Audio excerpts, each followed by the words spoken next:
நாமம் மகிமைப்படுவதாக. லூக்காவின் புஸ்தகம் 18ஆம் அதிகாரம் 8ஆம் வசனம். சீக்கிரத்தில் அவர்களுக்கு நியாயம் செய்வார் என்று உங்களுக்கு சொல்லுகிறேன். ஆகிலும் மனுஷகுமாரன் வரும்போது பூமியில் விசுவாசத்தை காண்பாரோ என்றார். கவனிங்க பிரியமானவர்களே, மனுஷகுமாரன் பூமியின் மேல் வரும்போது விசுவாசத்தை காண்பாரோ. இன்னைக்கு நீங்க போயிட்டு உங்களுடைய பிளட்டோ அல்லது உங்களுடைய யூரியனோ நீங்க டெஸ்ட் கொடுக்கிறதுக்கு லேபுக்கு போறீங்க. உங்களுடைய உடலிலே ஏதோ ஒரு மாற்றம், பிளட் டெஸ்ட் கொடுக்கிறதுக்காக டாக்டர் எழுதி கொடுக்கிற எல்லாத்தையும் எடுத்துட்டு போயிட்டு நீங்க செக் பண்றீங்கன்னு வச்சுக்கோங்க. எதுக்காக? உங்க உடல்ல இருக்கக்கூடியது உங்களுக்கு தெரியாது. ஆனால் லேபில் கொடுத்த உடனே அதெல்லாம் என்ன செய்யணும்னா செக் பண்ணி உங்களுக்கு சுகர் இருக்குது, உங்களுக்கு பிபி இருக்குது, உங்களுக்கு கொலஸ்ட்ரால் இருக்குது, உங்களுக்கு இந்த பிரச்சனை இருக்குது அப்படின்னு சொன்ன உடனே நீங்கள் உடனே என்ன பண்ணுறீங்கன்னா பணத்தை கொடுத்து மூட்டை மூட்டையாக மருந்து மாத்திரை வாங்கி சாப்பிட்றீங்க. எதுக்காக சாப்பிட்றீங்கன்னா அந்த மாத்திரை மேலே உங்களுக்கு ஒரு நம்பிக்கை இருக்கும். இந்த மாத்திரையெல்லாம் சாப்பிட்டா நான் நல்லா வாழலாம், நான் கொடுத்த டாக்டர் கொடுத்த டெஸ்ட் எல்லாமே, நான் கொடுத்த டெஸ்ட்டுக்கு டாக்டர் கொடுத்த ரிப்போர்ட்டு, அவர் கொடுக்குற எல்லா டேப்லெட்னாலும் நான் நல்ல உயிரோடு நான் இருப்பேன் அப்படின்ற ஒரு நம்பிக்கை நமக்கு இருக்கிறது. அதுபோலதான் ஆண்டவராகி இயேசு கிறிஸ்து எப்படி நீங்க இன்னொருத்தவங்க மேல நம்பிக்கை வச்சிருக்கிறீங்களோ, மருந்து மாத்திரை மேல உங்களுடைய ரிசல்ட் மேல எப்படி ஒரு நம்பிக்கை வச்சிருக்கிறீங்களோ, அதே போல மனுஷகுமாரன் வருகிற நாட்களில் விசுவாசத்தை காண்பாரோ. நல்ல கவனிங்க, சபையில இன்னைக்கு 4 காரியங்களை நான் உங்களுக்கு சொல்ல போகிறேன். 4 விஷயங்கள் சபையில. மனுஷகுமாரன் வரும் பொழுது விசுவாசத்தை காண்பாரோ. இன்னைக்கு உலகத்துல 3rd வேர்ல்டு வார் ஸ்டார்ட் ஆக போகுது. இஸ்ரேலுக்கும் ஈரானுக்கும் மிகப்பெரிய ஒரு பிரச்சனை, பெரிய யுத்த காலம் கடந்த 10 நாளா நடந்துட்டு இருக்குது. மாறி மாறி அடிச்சுக்கிறாங்க. இன்றைய தேதி நிலவரத்தின்படி 657 பேர் ஈரான்ல மரித்து விட்டாங்க. 3000க்கு மேற்பட்டோர் காயமடைந்திருக்கிறாங்க. ஆனா இஸ்ரேலில இன்னைக்கு நிலவரப்படி 24 பேர் மரித்திருக்கிறார்கள். இந்த டேட்டின் படி மாறி மாறி மாறி மாறி அடிச்சுக்கிறாங்க. ஆண்டவருடைய வருகை மிக சமீபமாக இருக்கிறது என்பதை காட்டுகிறது இந்த யுத்தம்.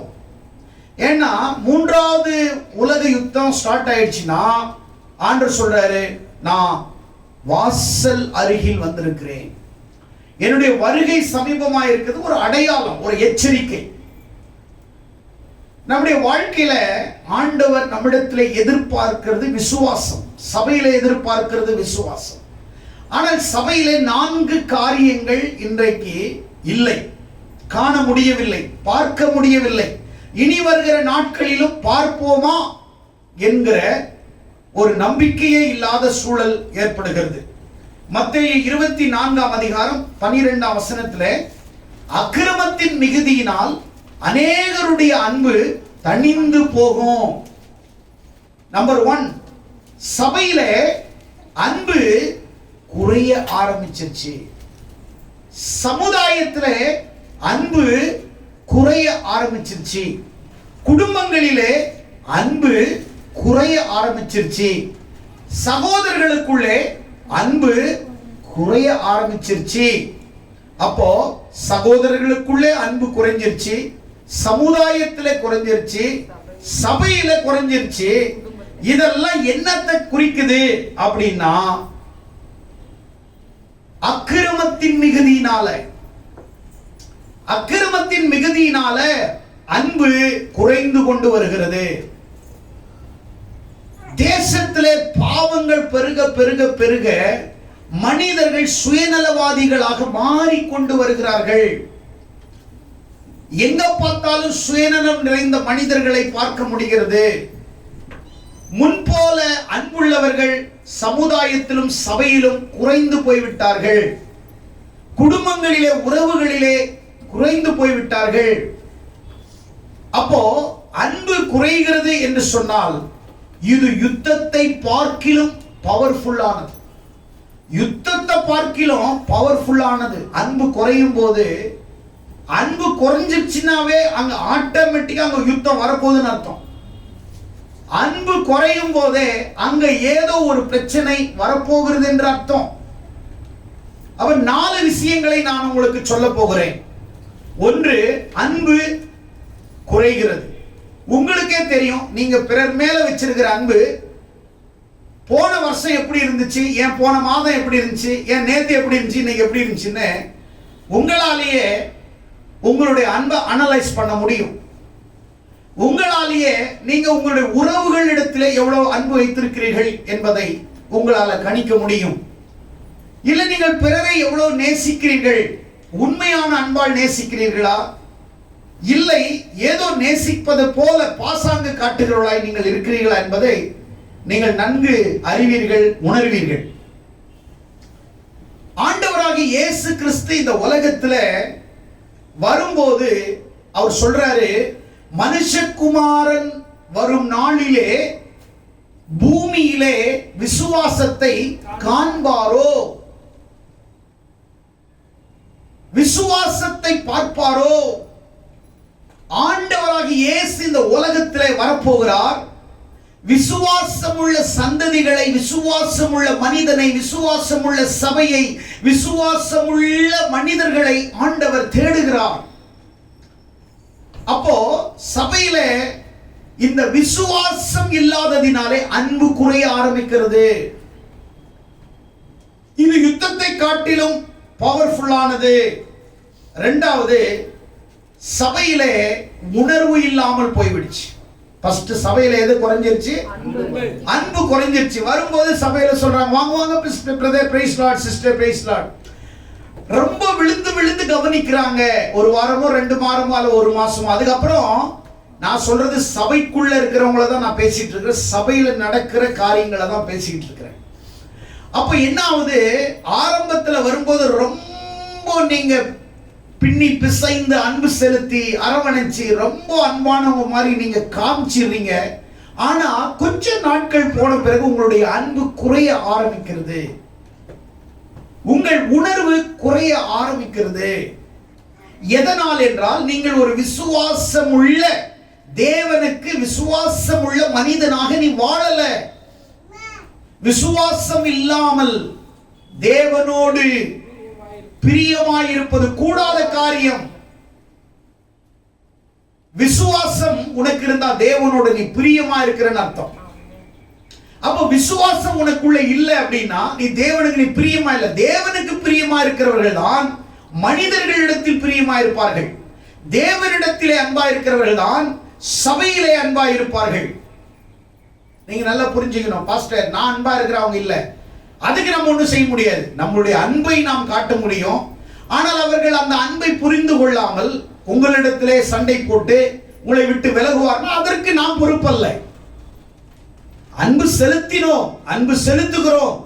நம்முடைய அன்பு எப்படிப்பட்டது என்பதை தேவன் அறிவார். அதை நீங்க உங்களை வந்து ப்ரூவ் பண்ண நாங்க சொல்லல. நீங்கள் அன்புள்ளவர்களாக நீங்கள் இருக்க வேண்டும் என்று வேதம் சொல்லுகிறது. அன்பு குறையும் பொழுது யுத்தத்தை பார்க்கிலும் அன்பு குறைஞ்சிச்சுன்னா யுத்தத்தை பார்க்கிலும் பவர்ஃபுல்லான. இரண்டாவது, சபையில உணர்வு குறைஞ்சு போயிடுச்சு. என்ன குறைஞ்சிருச்சு? உணர்வு குறைஞ்சு போயிடுச்சு. எங்க எப்ப எதை பார்த்தாலும் உணர்வு இல்லாத ஜனங்களாக இருக்கிறாங்க. நலமில்லாத வழியிலே அவர்கள் நடக்கிறார்கள். இது எதை குறிக்குதுன்னா, உணர்வு இல்லாத ஜனங்கள் எதை கொள்ளை நோயை பார்க்கிலும் மோசமானது. கொள்ளை நோயை பார்க்கிலும் மோசமானது. உணர்வே இருக்காது. அதனால ஆண்டவர் சொல்றார், உணர்வு இல்லாத இருதயம் இருளடைந்தது. உணர்வு யாருக்கு இல்லையோ அவங்களுடைய இருதயம் இருளடைஞ்சிருமா. ஒருத்தவங்களை நீங்க பார்க்கும் பொழுது நீங்க அவர்களிடத்திலே உணர்ந்தவர்களாக, அவர்கள் மூலமாய் என்ன உணர்கிறீர்கள் அல்லது உங்கள் மூலம் அவர்கள் என்ன உணர்த்தப்படுகிறார்கள் என்பது ரொம்ப முக்கியம். நீங்க ஏசாயா 65ஆம் அதிகாரம் 2வது வசனத்துல நீங்க வாசிச்சீங்கன்னா ஆண்டவராகிய தேவன் என்ன சொல்லுகிறார்? ஏசாயா 65ஆம் அதிகாரம் 2ஆம் வசனம் கூறுகிறது. எடுத்தவர்கள் சீக்கிரமாய் வாசிங்கள். நலமல்லாத வழியிலே தங்கள் நினைவின்படி நடக்கிற முரட்டாட்டமான ஜனத்தண்டைக்கு நாள் முழுவதும் என் கைகளை நீட்டினேன். அந்த ஜனங்கள் என் சந்நிதியிலே நித்தம் எனக்கு கோபம் உண்டாக்கி நித்தமும் என்னை கோபம் உண்டாக்குகிறார்கள். கவனிங்கள், நலமில்லாத வழியிலே, நல்ல வழி இல்லாத ஒரு வழியை இவங்க தெரிஞ்சுக்கிட்டு தங்கள் நினைவுகளின்படி, தங்கள் உணர்வுகளின்படி, தங்கள் சிந்தனையின்படி, தங்கள் சுயநலத்தின்படி இன்னைக்கு நடக்கிறார்கள். அப்படி இருந்தும் ஆண்டவர் அவங்களுக்கு ஒரு வாய்ப்பை கொடுக்கிறாரு. அட்லீஸ்ட் நீ மனம் திரும்பு, உணர்வுள்ளவனா மாறு, நான் சொல்றதையாவது நீ உணர்ந்து போ, உனக்கு நல்லதுக்காக தான் நான் சொல்றேன் அப்படின்னு ஆண்டவர் உணர்வில்லாதவனை கூட அவனை மறுபடியும் மீண்டும் அவனை உருவாக்குவதற்கு அவன் உணர்வில்லாதவனாகவே போய் இறந்து போகாதபடி அவனுக்கு மீண்டும் உணர்வை கொடுத்து அவனை மீண்டும் தன் வழியிலே கொண்டு வர ஆண்டவர் அவனை நேசித்து அவனிடத்திலே பேசி உறவாடி அவனிடத்திலே ஆண்டவர் உணர்த்துகிறவராய் காணப்படுகிறார். ஆமென். இந்த உணர்வில்லாத மனிதர்கள் என்ன எப்படி மாறிவிடுகிறார்கள்? செவிகள் மூடப்படுகிறது, அவர்கள் கண்கள் மூடப்பட்டவர்களாக, உணர்வு இல்லாதவர்களாக, அவருடைய இருதய கல்லு போல மாறிடும். அவங்க இருதயம் கல்லு போல மாறிடும். உணர்வு என்கிற அந்த உணர்வையை இழந்து விடுகிறார்கள். சிலவங்களெல்லாம் பாருங்க, எவ்வளவு கிள்னாலும் அவங்க உணர்ச்சி இருக்காது, ஏன்னா அது மறுத்து போயிடும். நிறைய பேருடைய இருதயம் ஆண்டவருடைய பேச்சை கேட்கறதுக்கு மறுத்து போயிடும், கேட்க மாட்டாங்க. நல்லது சொன்னா கேட்க மாட்டாங்க, யாருமே நல்ல விஷயத்தை சொன்னா கேட்க மாட்டாங்க. ஆனா நீங்க தேவையில்லாத நலமில்லாத வழியிலே தங்கள் நினைவுகளின்படி ஜனங்கள் நடக்கிறார்கள். சபையில ஆண்டவர் உங்களோடு பேசினால் செய்தியின் மூலம் பேசுகிறார், ஊழியக்காரன் மூலம் பேசுகிறார், சொப்பனத்தின் மூலம் பேசுகிறார், தீர்க்க தரிசனம் மூலம் பேசுகிறார், வெளிப்பாட்டின் மூலம் பேசுகிறார், பிரசங்கத்தின் மூலம் பேசுகிறார். இவைகள் பல ஆங்கிள் ஆண்டவர் நம்மளோடு கூட பேசுறாரு. ஆனால் நாம் எதை பேசுகிறார், என்னத்துக்காக அவர் நம்மிடத்திலே பேசுகிறார்? இன்றைக்கு பிரசங்கத்தின் மூலமாய் நான் கற்றுக்கொண்டது என்ன? இன்றைக்கு பிரசங்கம் என்னை எதற்காக என்னிடத்திலே பேசினது? இந்த பிரசங்கத்தின்படி என் வாழ்க்கையை மாற்றுவதற்கு நான் என்ன முடிவு எடுக்க வேண்டும், நான் என்ன செய்ய வேண்டும், நான் எப்படி அர்ப்பணிக்க வேண்டும் என்பதை நீ எப்பொழுது உணர்கிறாயோ அப்போ உனக்கு உணர்வுள்ள இருதயம் இருக்குது, உனக்குள்ள வசனம் வேலை செய்து, உனக்குள்ள பரிசுத்த ஆவியானவர் வேலை செய்றாரு, உனக்குள்ள ஆண்டவர் சில உள் மாற்றத்தையும் பெரிய மாற்றத்தையும் ஆண்டவர் காலப்போக்கிலே உனக்குள்ளே உருவாக்க ஒரு போதுமானவராய் இருக்கிறார். ஆமென். அல்லேலூயா, அல்லேலூயா. ஆனால் உணர்வு இல்லை என்றால் நீங்கள் இருந்தும் இல்லாதவர்களைப் போலதான் நீங்கள் வாழ வேண்டும். உணர்வில்லாத இருதயம் இருளடைகிறது, சபையிலே அன்பு குறைகிறது. இரண்டாவது, உணர்வில்லாதவர்களாய் மாறிவிடுகிறோம். மூன்றாவதாக பார்க்கும் பொழுது 1 தீமோத்தேயு 4ஆம் அதிகாரம் 1ஆம் வசனத்தை எடுத்து வாசியுங்கள். 1 தீமோத்தேயு புஸ்தகம் 4ஆம் அதிகாரம் 1ஆம் வசனத்தை. மூன்றாவது காரியம், சபையிலே எது குறைந்து போய் கொண்டிருக்கிறது? வாசியுங்கள். 1. ஆகிலும் ஆவியானவர் வெளிப்படையாய், நல்ல கவனிங்க, ஆவியானவர் வெளிப்படையாய் சொல்லுகிறபடி சபைக்கு வெளிப்படையா பேசுறாரு. இங்க பாருங்க, சில நேரத்துல நீங்க பேசுவீங்க, சார் எனக்கு நீங்க பேசுறது ஓப்பனா பேசுங்க சார் அப்படின்னு. இப்ப ஆண்டவர் ஓப்பனா பேசுறாரு உங்ககிட்ட. சபையில ஆவியானவர் வெளிப்படையாய் சொல்லுகிறதாவது வாசிங்க. பிற்காலங்களிலே மனசாட்சியில் சூடுண்ட பொய்யர்களாக, மாயத்தினாலே சிலர் வஞ்சிக்கிற ஆவிகளுக்கும் பிசாசின் உபதேசங்களுக்கும் செவி கொடுத்து விசுவாசத்தை விட்டு விலகி போவார்கள். ஆண்டவர் உங்களிடத்திலே எதிர்பார்க்கிறது விசுவாசம். ஆண்டவர் உங்களிடத்தில் எதிர்பார்க்கிறது விசுவாசம். வெளிப்படையாய் ஆண்டவர் சொல்லுகிறார், சூடுண்ட பொய்யர்களாக நீங்கள் பொய்யான உபதேசங்களுக்கு, மாயான உபதேசங்களுக்கு, சாத்தானின் உபதேசங்களுக்கு நீங்கள் போய்விடாதபடிக்கு ஆண்டவர் உன்னை பார்த்து சொல்லுகிறார், நீ விசுவாசத்தை விட்டு வழி விலக வேண்டாம், நீ விசுவாசத்தை விட்டுவிட வேண்டாம். சபையிலே உனக்குள்ளே ஆசீர்வாதம் வேணும்ன்றதை காட்டிலும் எனக்கு விசுவாசம் வேணும். நான் ஆவியில வளர்றதுக்கு எனக்கு விசுவாசம் தேவை. நான் ஆண்டவரோடு நெருங்கிறதுக்கு விசுவாசம் தேவை.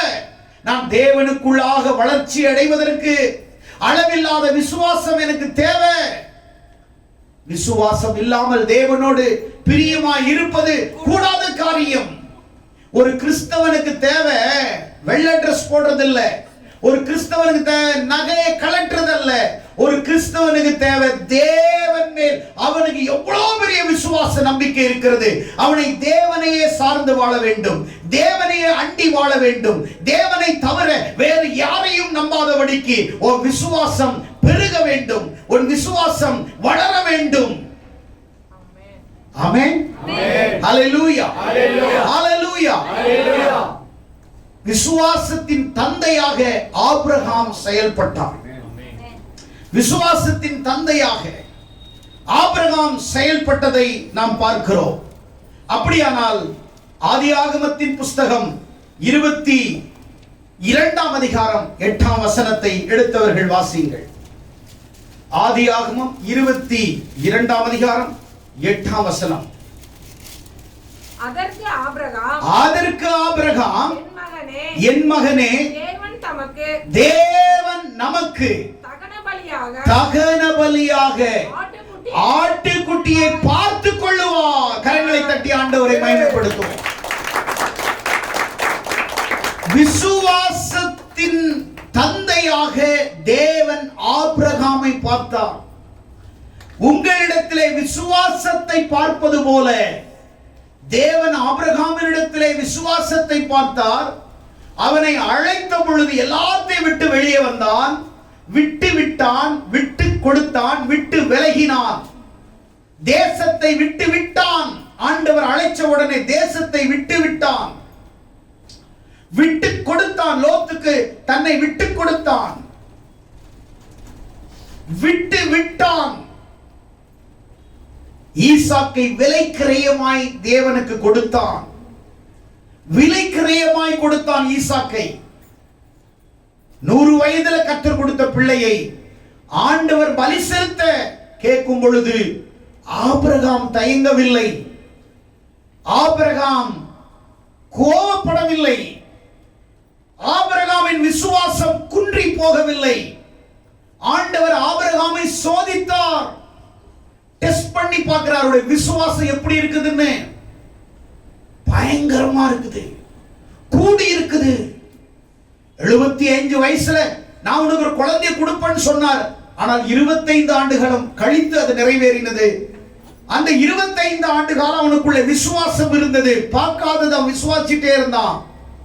அவன் விசுவாசத்தை பார்த்து 100 வயசுல ஆண்டவர் கொடுத்தார். ஆனா 100 வயசுல கொடுத்த ஈசாக்க ஆண்டவர் சொல்றார், இப்ப எனக்கு பலி கொடுன்றார். இப்ப விசுவாசத்தை, அந்த விசுவாசத்தை சோதித்து பார்த்தார், அதிலேயும் வல்லவனாயிருந்தான். இப்ப குழந்தையை கொடுத்துட்டு குழந்தையை எனக்கு பலி கொடுன்னு கேட்கிறாரு.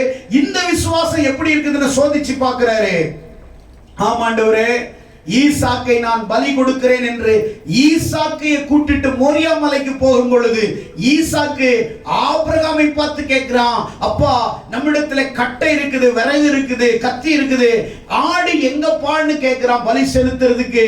ஆனால் ஈசாக்கு உன்னதான் பலி செலுத்தணும்னு ஆண்டவர் சொன்னாருப்பான்னு வெளிப்படையா சொல்லாம அவன் சொல்றான், கர்த்தர் பார்த்து கொள்ளுவார், கர்த்தர் பார்த்து கொள்ளுவார். விசுவாசம் யெகோவா ஈரே, கர்த்தர் பார்த்துக் கொள்ளுகிறவர். உன் விசுவாசத்தை ஆண்டவர் சில நேரங்களிலே சோதிப்பார். உன் விசுவாசம் சில நேரங்களிலே சோதிக்கப்படும் பொழுது சோர்ந்து போய் விடாதே. கர்த்தர் பார்த்துக் கொள்ளுவார், கர்த்தர் பார்த்துக் கொள்ளுவார். ஆதியாகமம் 22:14 வசனத்திலே வாசிக்கும் பொழுது வாசிங்க. ஆதியா 22:14. ஆபிரகாம் அந்த இடத்திற்கு யெகோவா ஈரே என்று பெயரிட்டார். அதினாலே கர்த்தருடைய பர்வதத்திலே பார்த்துக் கொள்ளப்படும் என்று இந்நாள் வரைக்கும் சொல்லப்பட்டு வருகிறது. பாருங்க, விசுவாசம் உனக்குள்ளே இருந்தா, நீ தேவனுக்கு பிரியமா இருந்தா, நீ தேவனோடு பிரியமா இருந்தா, இந்த உலகத்துல எல்லாம் உன்னை கொண்டு ஆண்டவர் செய்வார். உன்னை கொண்டு ஆண்டவர் சகலத்தையும் செய்வார். உன்மூலமாய் செய்ய, உன்மூலமாய் மகிமைப்பட அவர் உண்மை உள்ளவராய் இருக்கிறார். ஆவியானவர் சபைக்கு வெளிப்படையாய் சொல்லுகிறது, பொய்யான உபதேசங்களுக்கு சபை இனி செவி கொடுக்க போகிறது. கள்ள உபதேசங்கள் சபையிலே பெருகிவிட்டது. இனி சபையில என்ன நடக்கிறது என்றால், கம்ஃபர்ட் மெசேஜ், ஆறுதலான வார்த்தை, ஆதரவான வார்த்தை, அழகான வார்த்தை, கவர்ச்சியான வார்த்தை, ஸ்பிரிச்சுவல் ஸ்பென்சன்ஸ், ஸ்பிரிச்சுவல் டிபென்சன், ஸ்பிரிச்சுவல் அந்த கவர்ச்சிகரமான ஆர்டிபிஷியல் வேர்ட்ஸ் சபை இன்றைக்கு எப்படி பெருகுகிறது என்றால், அவர்களை பேம்பரிங் பண்ணி கொண்டிருக்கிறார்கள், தாளாட்டி கொண்டிருக்கிறார்கள். சபையிலே ஜனங்களை தாளாட்டி கொண்டிருக்கிறார்கள், ஜனங்களை சீராக்கி கொண்டிருக்கிறார்கள். சீர்படுத்துவதற்கல்ல, அவர்களின் பிசினஸ். அநேக பொய்யான உபதேசம், கள்ள உபதேசம், சாத்தானின் உபதேசம் சபையிலே பெருகிவிட்டது.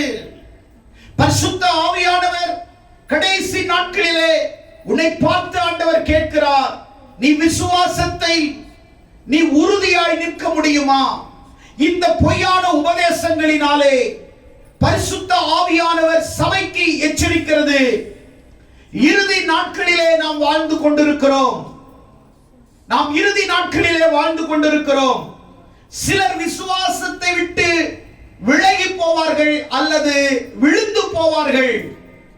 உண்மையான போதனையிலிருந்து ஜனங்கள் திசை திருக்கப்படுவார்கள். உண்மையான சபையிலே கண்டிப்பு இருக்கும். 1 தீமோத்தேயு 3 கடைசி வசனங்களை நீங்கள் வாசிப்பீர்களானால், எடுத்தவர்கள் வாசியுங்கள். 1 தீமோத்தேயுவின் புஸ்தகம் 2 தீமோத்தேயுவின் புஸ்தகம் 3 16-17 வேத வாக்கியங்கள் எல்லாம் தேவ ஆவியினாலே அருளப்பட்டிருக்கிறது. கவனிங்க, வேத வாக்கியம் தேவாவினாலே அருளப்பட்டிருக்கிறது. தேவனுடைய மனுஷன் தேறினவனாக, நல்ல கவனிங்க, நீ வசனத்துல தேறினவனாக, எந்த நற்கிரியும் செய்ய தகுதியுள்ளவனாகவும், நீ தகுதி உள்ளவனா மாறணும்னா, கவனிங்க, நீ என் தேவனுடைய வார்த்தையில் தேறினவனாக, தகுதி உள்ளவனாக நீ மாற வேண்டுமானால், நீ மாறுவதற்கு முன்னாடி உன்னை மாற்றக்கூடிய சக்தி வேதத்துக்கு இருக்குது. அது என்ன சொல்றாரு? அவை உபதேசத்துக்கு, வெறும் உபதேசம் மட்டுமல்ல, தேவனுடைய வசனம் கடிந்து கொள்ளுதலுக்கும் சீர்திருத்த. தேவனுடைய வசனம் உன்னை கடிந்து கொள்ளணும். சபையில உன்னை அலங்கரிக்கிற பிரசங்கம் இல்ல, உன்னை அழகாக்குகிற பிரசங்கம் அல்ல, உன்னுடைய வாழ்க்கையை சீர்படுத்துகிற பிரசங்கம். என்ன பிரசங்கம்? சீர்படுத்துகிற பிரசங்கம் தேவை. கர்த்தர் உன்னுடைய வாழ்க்கையில வீடு வாங்க செய்வார். கண்ணு முன்ன இருட்டாய் தெரிகிறதை பார்க்கிறேன். ஓ, தேவன் உன்னை ஆசீர்வதிக்கிறார். பொய்யான business, now the days they are doing the business. ஊழிய வியாபாரமாய் மாறிவிட்டது. சபை வியாபாரமாய் மாறிவிட்டது. சபையிலே வட்டி கொடுக்கிறார்கள், வட்டிக்கு கொடுக்கிறார்கள். அநேகர் வட்டிக்கு விடுகிறார்கள். பிரசங்கிக்கிறவர்களை வட்டிக்கு விடுகிறார்கள். இவர்கள் பிரசங்கத்தை கேட்பதற்கு அநேகர் சபையிலே இவங்களே வட்டிக்கு விட்டுட்டு சொல்றது, இது ஏன் காசு கிடையாது, இவங்க கிட்ட இருந்து வாங்கி உனக்கு கொடுக்கிறேன். ஆனால் இவர்கள் ஞாயிற்றுக்கிழமை நீதியை குறித்து பிரசங்கம் பண்ணுகிறார்கள், பரிசுத்தத்தை குறித்து பிரசங்கம் பண்ணுகிறார்கள், பரிதானம் வாங்க வேண்டாம் என்று சொல்லி பிரசங்கிக்கிறார்கள், உன் பணத்தை வட்டிக்கு கொடாமல் என்று பிரசங்கிக்கிறார்கள். ஆனால் பிரசங்கத்திற்கும் இவர்களுக்கும் சம்பந்தமே இல்லை. பேசுவதெல்லாம் வேதங்கள், போடுவதெல்லாம் வேஷங்கள், வெள்ளையடிக்கப்பட்ட கல்லறைகளாக மாறி விடுகிறார்கள். ஆஹா, அத்திமரம் போல் எத்தனை பேர்கள் வாழ்கிறார்கள். அவர்கள் அர்த்தம் இல்லாமல் சித்தம் இல்லாமல் வாழ்கிறார்கள். பார்க்க பார்க்க அழகாய் தெரிக்கும் அத்திமரம், ஆனால் அதில் ஆசையாய் கனி தேடினால் ஏமாற்றம். கனி இல்லை, ஏமாற்றம். எல்லாரும் பசுமையா தெரிவாங்க, அழகா தெரிவாங்க. கிட்ட போய் கனியை தேடி பாரு, கனி இருக்காது. அவங்க கிட்ட ஆவியின் கனிகள் இருக்காது. அவங்க கிட்ட பொய் இருக்கும், பிறரை குறித்து தவறா பேசுவாங்க. அவர்களுடைய ஊழியமே பிறரை குறித்து தவறாய் பேசுவது, அவர்கள் ஊழியமே பிறரை குறித்து பொய்யான வதந்திகளை பரப்பது, அவர்களுடைய ஊழியமே பிறரை மட்டுப்படுத்துவது, ஜாதி பார்ப்பது, இழிவாய் பேசுவது, இறங்கி பேசுவது, தாழ்த்தி பேசுவது, அசிங்கப்படுத்தி பேசுவது, குறைத்து மதிப்பிடுவது, ஏற்றத்தாழ்வை உருவாக்குவது சபையிலே.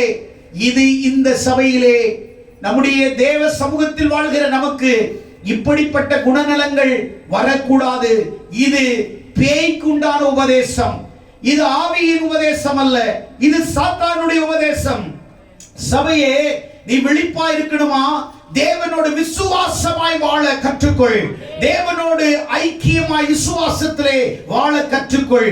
ஒன்றை நம்பி வாழ்வதல்ல, ஒருத்தரை நம்பி வாழ்வதல்ல, பணத்தை நம்பி வாழ்வதல்ல, உன் ஊதியத்தை நம்பி வாழ்வதல்ல, அல்லது உன்னுடைய பொருளாதாரத்தை நம்பி வாழ்வதல்ல. கிறிஸ்தவம் உன் வாழ்க்கையிலே முடிவும் முதலும் மத்தியஸ்தரும் முக்கியமான நபரும் உன்னுடைய வாழ்க்கையின் ஆதாரமும் இயேசு கிறிஸ்து மட்டுமே. அப்பொழுது என் வாழ்க்கையிலே இயேசு மட்டும்தான். அவர்தான் என் அவர்தான் என்னுடைய மூலதனம், அவர்தான் எனக்கு எல்லாம். என் விசுவாசம் அவர் மேல், என் நம்பிக்கை அவர் மேல். அன்பு குறைகிறது என்றால் உனக்குள் விசுவாசம் இல்லை, உணர்வு இல்லை என்றால் உனக்கு விசுவாசம் இல்லை, உனக்குள்ளே தேவவசனம் இல்லை என்றால் உனக்குள்ளே விசுவாசம் இல்லை. உண்மையான போதனைகளிலிருந்து பிசாசினால் தூண்டப்படும் பொய் போதனைகள் ஆவிக்குரிய கவர்ச்சி. ஆவிக்குரிய கவர்ச்சியை பார்த்து மயங்கி விடாதே, மயங்கி விடாதே. பெரிய கூட்டத்துக்கு போனாதான் ஆண்டவர் பேசுவார். நல்ல கழுதை மூலமாவும் கர்த்தர் பேச அவர் உண்மை உள்ளவர். ஹalleluya, ஹalleluya. கழுதை மூலமா பேசுவார். நீ நினைச்சுக்கிற அங்க போனா எனக்கு விடுதலை கிடைக்கும்னு. உன் வாழ்க்கையில நீ எப்போ உன்னை தாழ்த்தி எந்த இடத்துல இருக்கிறாயோ அங்க நீ உட்கார்ந்து அழுது உன் பாவத்தை அறிக்கை செஞ்சு ஜெபம் பண்ணு. அங்க எழுப்புதலை பாப்ப. அங்க எழுந்திருக்கிறவ, அங்க உன்னை எழுப்ப தேவன் உண்மை உள்ளவராய் இருக்கிறார். அற்புதம் உன்னை தேடி போய் கிடைப்பதல்ல, அற்புதம் உன்னை தேடி வருவது தேவ சித்தம். அற்புதத்தை தேடி போய் கிடைப்பது சாத்தானுடைய கவர்ச்சியின் உபதேசம். நீ இருக்கிற இடத்திலே தேவன் உனக்கு அற்புதத்தை பெட்டில படுத்திருந்தாலும் செய்வார், நீ வீட்டில இருந்தாலும் செய்வார், நீ காட்டுல வேலை செஞ்சாலும் செய்வார், நீ வழியில போனாலும் செய்வார், விபத்துக்குள்ளார் ஆனாலும் செய்வார். ஆண்டவர் அற்புதம் தேடி வந்தால் தான் செய்கிறவர் அல்ல. அவர் நீ இருக்கிற இடத்திலே விசுவாசத்தோடு இருக்கிறவர்களுக்கு ஆண்டவர் அற்புதம் செய்ய உண்மை உள்ள தேவனாய் இருக்கிறார். ஆபிரகாம் மோரியா மலையிலே போகும் பொழுதே சொல்றான், மோரியா மலைக்கு போய் அவன் சேரவே இல்லை. ஆண்டவர் குறித்த இடத்திற்கு அவனுடைய மகனை கூட்டிக் கொண்டு போகிறான். மகன் கேட்கிறான் வழியில, அப்பா ஆடு எங்க? பர்வதத்திலே பார்த்து கொள்ளப்படும். ஆமென். கரங்களை தட்டி ஆண்டவரை மகிமைப்படுத்துவோம்.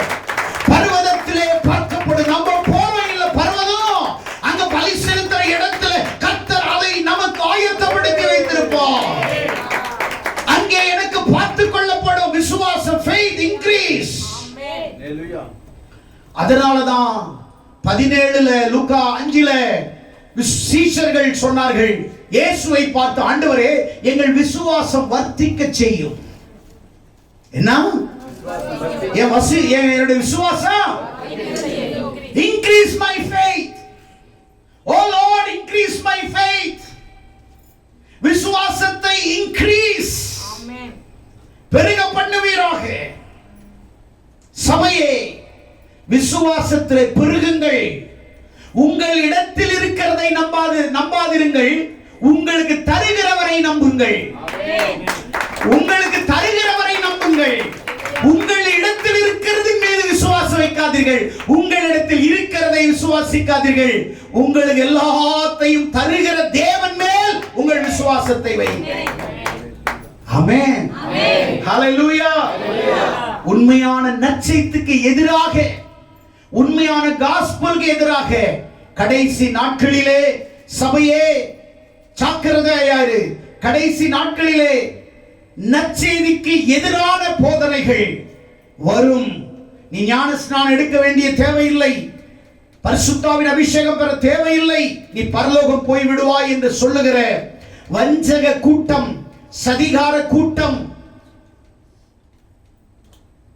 பொய்யான உபதேசத்தை சொல்லுகிற பீழையாளின் கூட்டம், பீழையாளின் உபதேசம் இன்னைக்கு சபைகளிலே பெருகிவிட்டது.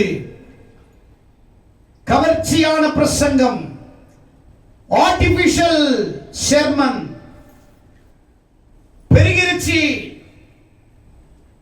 ஸ்பிரிச்சுவல் டிபென்ஷன்ஸ், கவர்ச்சியான வார்த்தைகள், சபையிலே கதைகள், ஜோக்குகள் மூலமாய் சபையை சந்தோஷப்படுத்துவது, அவர்களுக்கு வேண்டியதை கொடுத்து சந்தோஷப்படுத்துவது. 2 தீமோத்தேயு 4 3 வசனத்திலே வாசியுங்கள். ஏனென்றால் அவர்கள்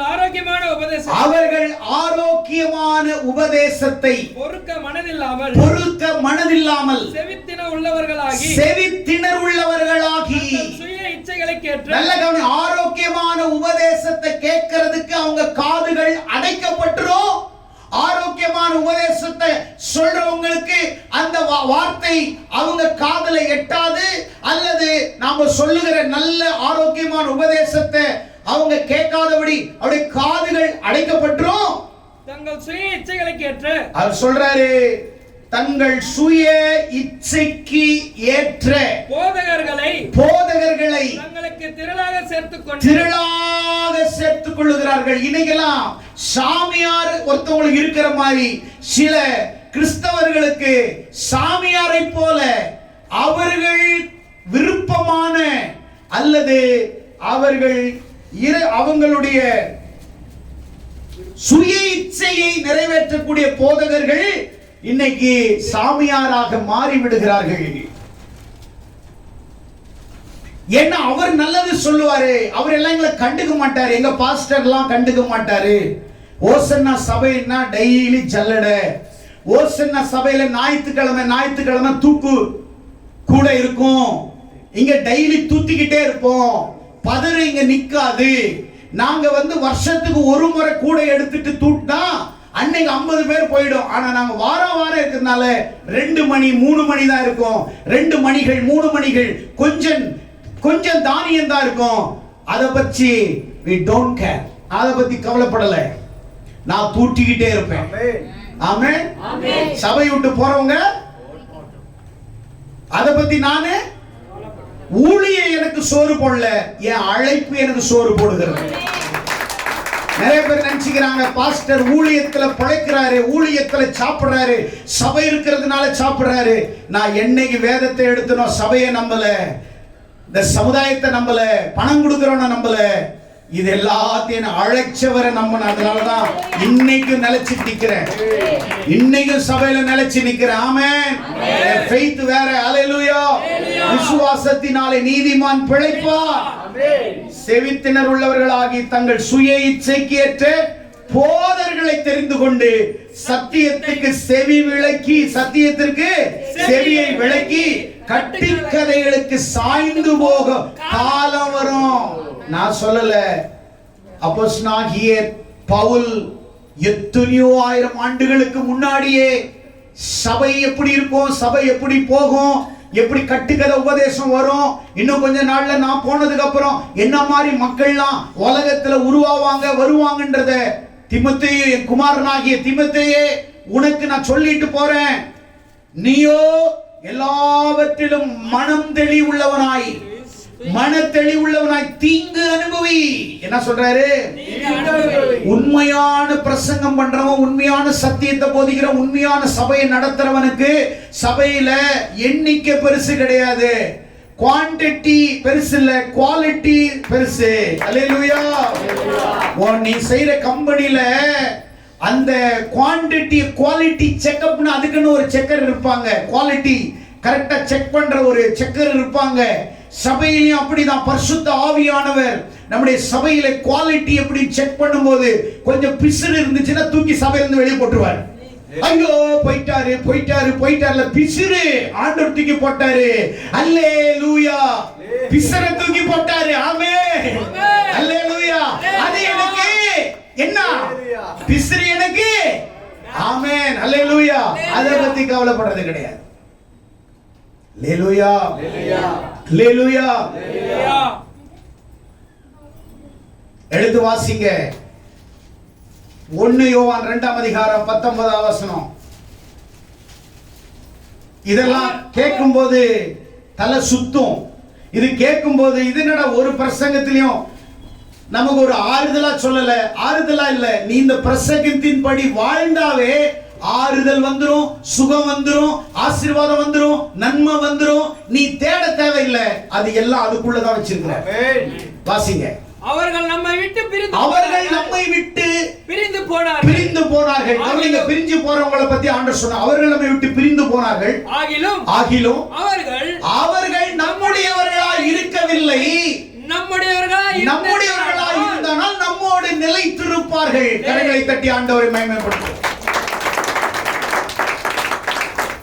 எங்க துக்கத்திலையும் கஷ்டத்திலையும் துன்பத்திலையும் உன் கூட இருப்பேன், உன் கூட டிராவல் பண்ணுவேன் அப்படின்னு ஆரம்பத்துல எல்லாரும் பிராமிஸ் பண்றாங்க. ஆனா கொஞ்ச நாள்ல அவங்களுடைய பிராமிஸ் என்ன ஆயிடுச்சு? தவிடுபடியா மாறிவிட்டது. எல்லாரும் போறாங்க அப்படின்னா அவர்கள் நம்முடையவர்களாய் இருக்க விரும்பவில்லை, நம்மோடு இருக்க விரும்பவில்லை. ஆகையால் நம்முடையவர்களாகவும் அவர்கள் விரும்பவில்லை, அவர்கள் நம்மோடு இருக்கவும் விரும்பவில்லை, அவர்கள் நம்மோடு இருக்கவும் தேவன் விரும்பவில்லை. ஆகையால் பிரிந்து போகிறவர்கள் தங்கள் இஷ்டத்தின்படி, தங்கள் இச்சையின்படி பிரிந்து போகிறார்கள். அவர்கள் நம்முடையவர்களாய் இருக்கவில்லை. ஆண்டவர் பிசிறு தட்டுவார். ஆண்டவர் என்ன செய்வாரு? பிசிறு தட்டுவார், களை எடுப்பார், சபையில களை எடுப்பார். அதை குறிச்சு நீங்க என்ன செய்யக்கூடாது?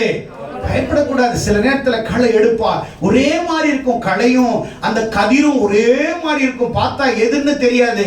ஆண்டவர் சொல்றாரு, நம்மை சீர்படுத்தணும், சிறப்படுத்தணும்னா களை எடுத்துதான் ஆகும். ஆமென். அல்லேலூயா. அல்லேலூயா. அல்லேலூயா. விசுவாசத்திலிருந்து விசுவாசிகளை திசை திருப்பும் போதனைகள் கடைசி காலத்துல வந்துரும். நீங்க இந்த சபையை விட்டு இன்னொரு சபைக்கு போங்களேன். Praise the Lord sister, praise the Lord. கர்த்தர் உங்களை ஆசீர்வதிக்கிறார். Thank you Jesus, hallelujah. Praise the Lord. கர்த்தர் தான் உங்களை இங்க கொண்டு வந்திருக்கிறார். தேவன் அறிவார். இன்னொரு சபையிலிருந்து திருடி உன் சபைக்குள்ள இன்னொருத்தன் பெத்த குழந்தைய நீ திருடிட்டு வந்து வளர்க்கிறது, இது உனக்கு ஒரு பெரிய ஆரோக்கியமான திருச்சபையா? இன்னொரு சபையில இருக்கிறவனை தூக்கிட்டு வந்து உன் சபைக்குள்ள வச்சு நான் தான் பெத்தேன் அப்படின்னு சொல்லக்கூடாது. ஆமென். 1 கொரிந்தியர் 4ஆம் அதிகாரம் 15ஆம் வசனத்தை வாசிங்க. 1 கொரிந்தியர் 4ஆம் அதிகாரம் 15ஆம் வசனம். கிறிஸ்துவுக்குள் 10000 உபாத்தியர்கள், கிறிஸ்துவுக்குள் உங்களுக்கு 16000 உபாத்தியர்கள் உங்களுக்கு இருந்தாலும் தகப்பன்மார், உங்களுக்கு தகப்பன்மார் அநேகர் உங்களுக்கு இல்லையே. தகப்பன்மார் உங்களுக்கு அநேகருக்கு இல்லையே. ஹல்லேலூயா. கிறிஸ்து இயேசுவுக்குள் சுவிசேஷத்தினால் நான் உங்களை பெற்றேன்.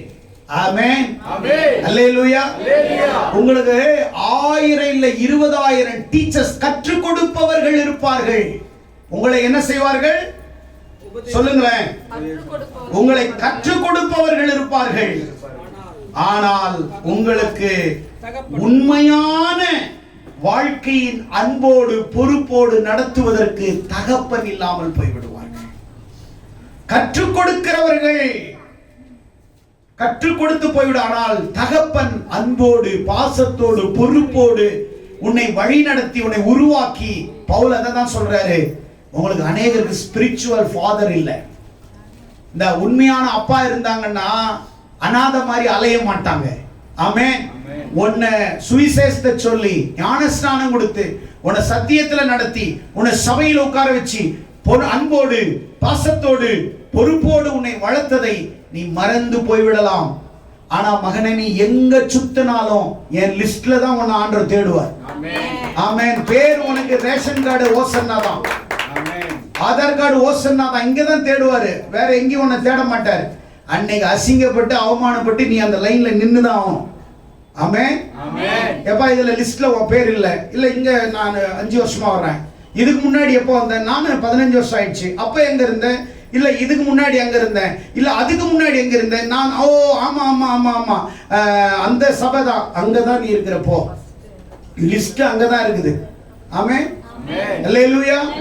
அல்லேலூயா. 1000 இல்ல 16 வாத்தியர்கள் உங்களுக்கு இருந்தாலும் தகப்பன்மார் இல்லையே. தகப்பன் இல்லாத பிள்ளைய அதுக்கு பேர் என்னங்க சொல்லுங்களேன், வாய் திறந்து. அநாதை. அப்பா இல்லாத பிள்ளை அநாதை. அநாதையா சுத்த உன்னை அழைக்கல, அழகா உன்னை வச்சுக்கதான் அழைச்சான். அல்லேலூயா. அநாதையா விட உன்னை வரல, அநாதையா இருந்த உன்னை அழகாக்கி அவர் வச்சுக்கிறதுக்கு தான் வந்தார் இந்த உலகத்துல. அல்லேலூயா. அல்லேலூயா. அல்லேலூயா.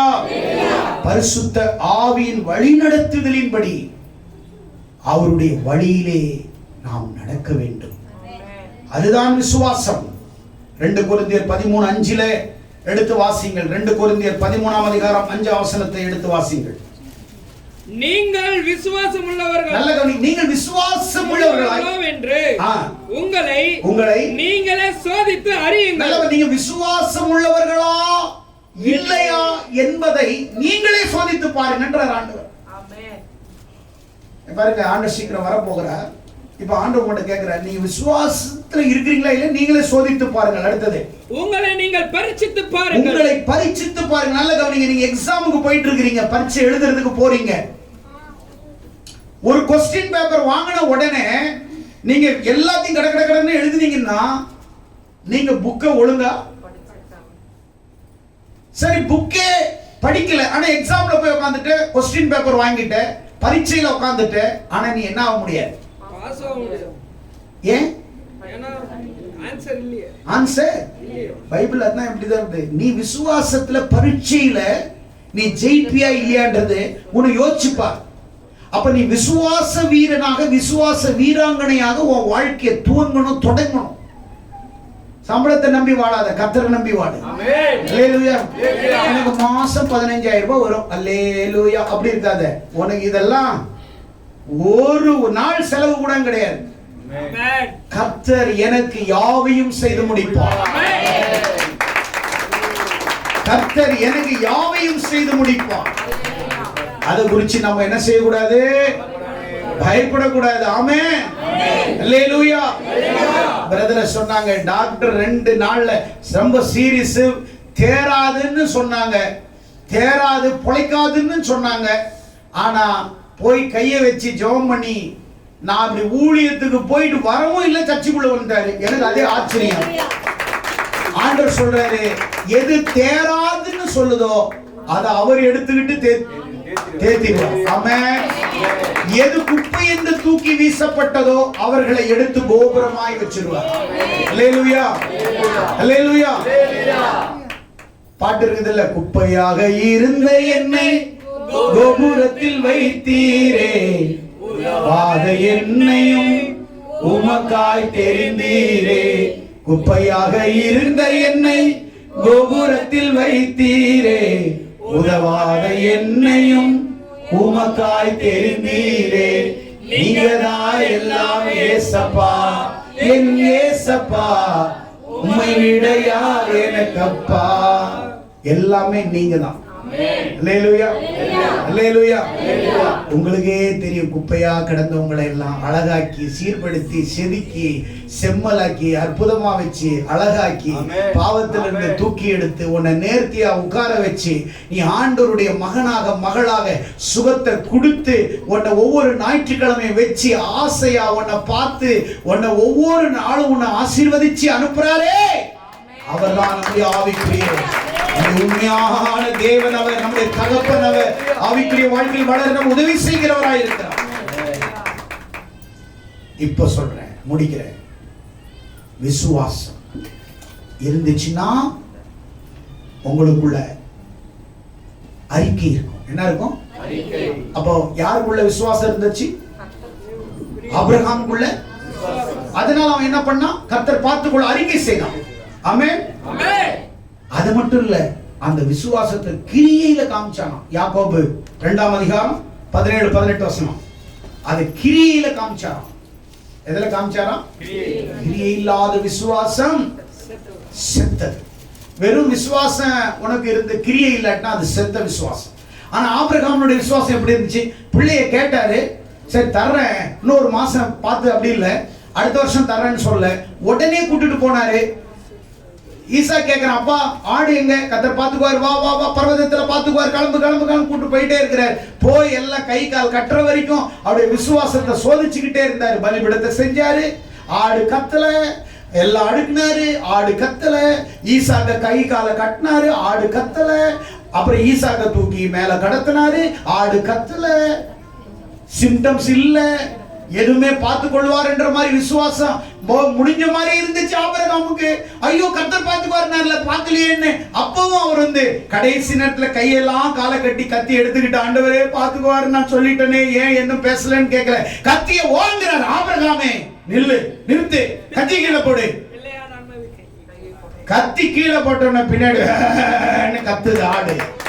அது வரைக்கும் கத்தலைங்க. அது கூட ஆண்டவர் கீழ்ப்படிஞ்சு ஆடு ஆண்டவர்கிட்ட கேட்டிருக்கும், கத்துட்டா ஆண்டவரே கை கால் கட்டிட்டானே, போட்டு போறான், ஒரே போடா போட்டு போறான், கத்துட்டா கம்முனிரு கம்முனிரு, ஐயோ கத்தி தூக்கிட்டா, கத்துட்டா கம்முனிரு, அண்டரை வெட்டி என்ன, நான் தான் பேசாத ஆடு என்ன வெட்டி கம்முனிரு.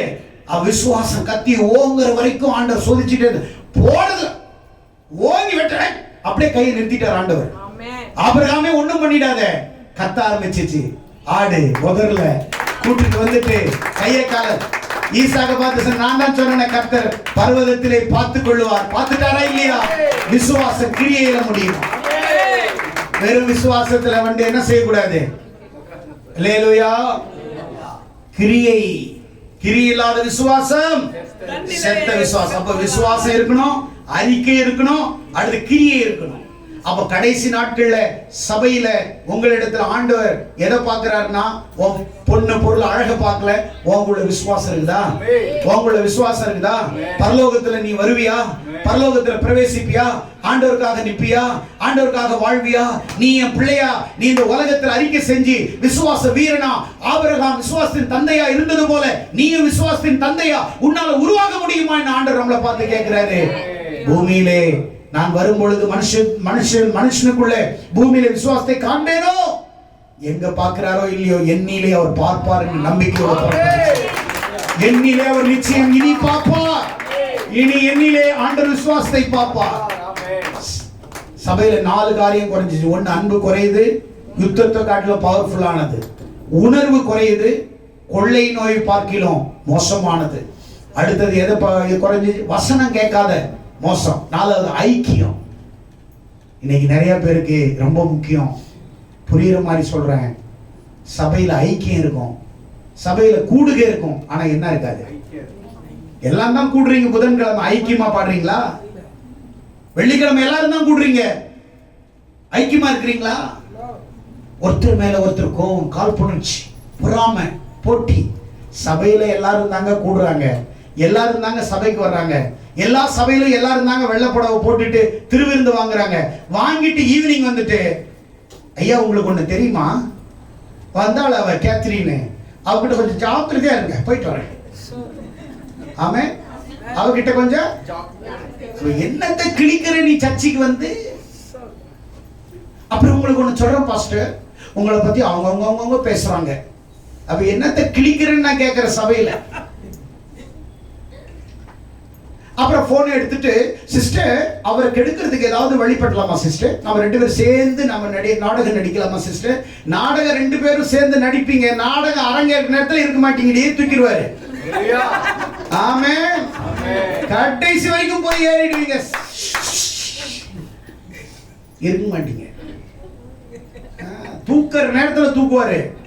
ஆமே, நீங்க ரொம்ப எல்லாம் ஆடாதீங்க, விட்டு வச்சிருக்கிறான்னு நினைக்கிறீங்க. உங்களை புட்டு வைக்கிறதுக்கு எவ்வளவு நேரம் ஆகும்? விட்டு வச்சவர் உங்களை புட்டு வைக்கிறதுக்கு எவ்வளவு நேரம் ஆகும்? கொஞ்ச நேரம் ஆகாது. நீங்க ஆடுற ஆட்டம் ஆடிக்கிட்டே இருக்குன்னு தான் பாக்குறாரு. நம்முடைய சபை அப்படி இருக்கக்கூடாது. ஆமென், அல்லேலூயா. கூடுகை இருக்குது, ஆனா என்ன இல்ல, ஐக்கியம் இல்ல. கிறிஸ்தவங்க எல்லாம் கூடுறாங்க, ஆனா பின்னாடி வந்து என்ன சோறு போட்டான், ஒரு பீஸ் கிடையாது பிரியாணில. ஆனா இவங்க அங்க பாடுவாங்க, அர்ப்பணித்தே அர்ப்பணித்தே என் ஆவி ஆத்ம சரீரத்தை அர்ப்பணித்தே. ஒரு பீஸ் இல்லைன்னு மண்டே பீஸ் ஆகிட்டு போவான். ஆனா இவர் பாட்டு மட்டும் சர்ச்சில் அர்ப்பணித்தே அர்ப்பணித்தே ஆவி ஆத்மா சரீரத்தை, ஒரு பீஸ் இல்லாம அசிங்கமா பேசி போவாங்க. கூடுகை இருக்கும், ஐக்கியம் இருக்காது. கல்யாணத்துக்கு போனா சாப்பிடுறது லைன், அப்போதான் அவங்க சாப்பிடுவாங்க, பின்னாடி போய் லைனா நிப்பாங்க. அவங்க சாப்பிடுறது மனசு வருவாங்க. அவங்க எல்லாம் என்ன பண்ணுவாங்க, லைன் அப்பதான் சாப்பிட்டு கை வைப்பாங்க, பின்னாடி உட்காந்து அப்படியே ரொம்ப அவங்களுக்கு என்ன பாடி கட்டு இருக்கிற மாதிரி. அப்படின்னா என்ன அர்த்தம், சீக்கிரம் சாப்பிட்டு போய் உட்காரணும்னு அர்த்தம். சாப்பிட்டீங்களா, சரி சரி சரி சரி, சாப்பிட்டீங்களா, சரி சரி சரி சரி, அல்லேலூயா. லைனா உட்காந்துக்கிறாங்க. அலையாத அலையாத, அலைந்து அலைந்து திரியாதே, ஆண்டவர் வரும்போது அலராதே. அலைஞ்சு அலைஞ்சு ஆண்டவர் வரும்போது மாயை மாயை உலக மாயை, மாண்டு போவது அவைகளை நம்பி, இகத்தில் தேவனை மறந்தாயே. இகத்துல தேவனை நீ மறந்துட்டா உனக்கு மன்னிப்பே கிடைக்காது. ஒரு நாள் ஆண்டவரை பார்த்து இகத்துல மறந்துடக்கூடாது, அவர் செய்த நன்மைகளை மறந்துடக்கூடாது. இகத்தில் தேவனை மறந்தாயே அப்படின்னா, மறந்தாயே அப்படின்னா உனக்கு என்ன இல்லை, ஈவு இறக்க இருக்காது. உன் வாழ்க்கையில ஆண்டவர் சொல்றார், விசுவாசம். நீ நான் சொல்ற சபையில அன்பு குறையுதுன்னா விசுவாசம், ஆண்டவரோட நீ நெருக்கமா இல்லை. பொறாம வருதுன்னா ஆண்டவரோட நெருக்கமா இல்லை. போட்டி வருதுன்னா நான் பெரியவன் நீ பெரியவன் வருதுன்னா நீ ஆண்டவரோட வாழல, நீ ஆண்டவரோட ஜீவிக்கல. யாராவது சபையில முன்னாடி ஓடுறாங்களா, இரு போ போ போ போ போ போ, எல்லாரும் ஒதுக்கிக்கோங்க. எவன் ஃபர்ஸ்ட் பேக் தூக்கிட்டு போறாங்களோ அவங்கள ஃபர்ஸ்ட் வழி விடுங்க. ஒண்ணு இல்ல, போய் அங்க இடிக்கி கீழே விழுந்து கட்டு போட போகுது, விடுங்க விடுங்க, போ போ போ போ.